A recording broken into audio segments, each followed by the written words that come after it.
Hi guys, I just wanted to jump on really quick and give you just a couple pointers in case you forget how to use the Desmo graphing calculator. I know that we used it yesterday in class, but I'm worried that there might be a couple things that you won't remember. And since I'm not there today to help you out, I thought I would record this video and just give you some pointers or some things that I don't want you to forget while you're working today on your real life linear relationship slides. All right, so the first thing, this is what the Desmo graphing calculator looks like. In order to put any data in, you're going to come over here to the plus sign in the top left corner. You have a few options to choose from. The two that are the most popular for what you're going to need today are either entering an expression, which is actually entering the equation, or entering the data in a table. Yesterday in Walking to Win, we used the table because we made two different tables for the data that we were gathering for that problem. So if you want to insert a table and see what the graph looks like, you're just going to hit the plus sign, hit table, and then you can go ahead and enter your X values. So I'm just making some up now for the purposes of this video. All right, and then you'll enter the Y values that go with it. So I'm just going to do a very simple linear relationship here. And you'll keep going until you get your table all done.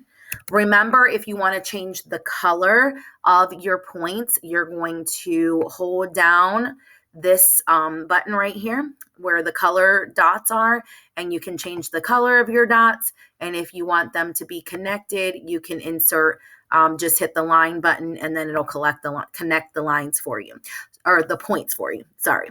So that's totally up to you. Once you have your data entered in the table, remember the most important part to get your graph to look the way you want it to, or to see the majority of your data points, is to come over here to the top right corner and hit the wrench, which is your graph settings.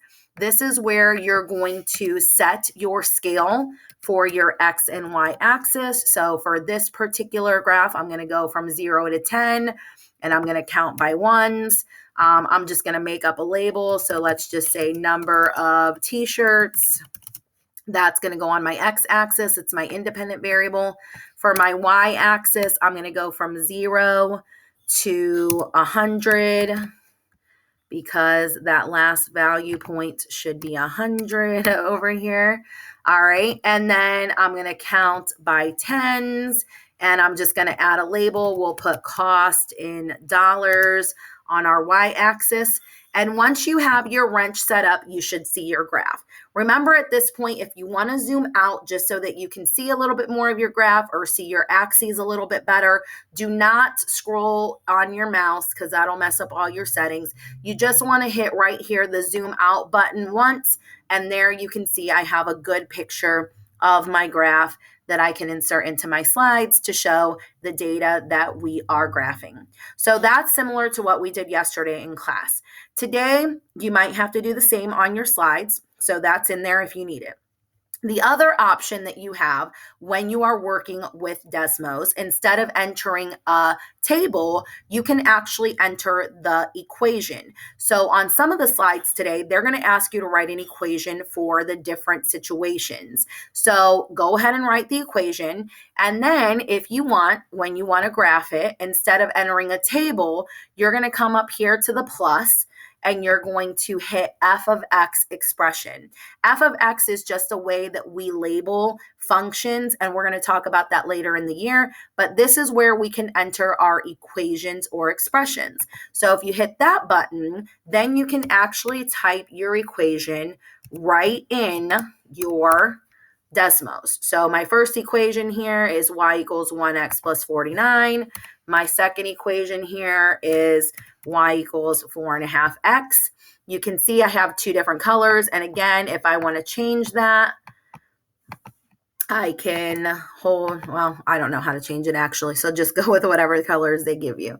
All right. And now I can change my settings over here again if I want to. Again, going to the top wrench. So maybe I just want to go from 0 to, let's just say 50 on my x-axis, and I'll count by fives. And then on the y-axis, I'm going to go from 0 to 250, and I'll count by 25. All right, something like that. You can play around with it depending on your situation. And then if I exit out of that, and again, I zoom out, I can see a pretty decent graph for those two equations that I just put in there. If you want to see where the two graphs intersect, like we did yesterday in Walking to Win, you can see that pretty clearly here. And you can actually click on that button. And if you click on that button, you can actually see the point of intersection. So for this particular graph, they intersect at 1463. All right. So that would be 14 t-shirts, $63 for this example that I just did for you. Okay. So those are just a couple of things that I wanted you to make sure that you understood while you're working today. I'm sorry that I can't be with you in person, but be good for the sub. And as always, just do your best. We'll go over everything when I get back. If you finish early for some reason today, get your IXL done. Even if you are done with IXL, just don't sit there doing anything. Enrich your brain a little bit while I'm gone. And I will see you all on Monday. All right. I hope you guys have a good weekend and just do your best today. If you have any questions, message me. I'll have my phone. I'll be in Marietta with my son. So if you need me, I should be able to message you back. If you have a question, I'll be in the car. So message me and I'll try to get back to you as soon as I can. All right. Have a great weekend and I'll see you all on Monday.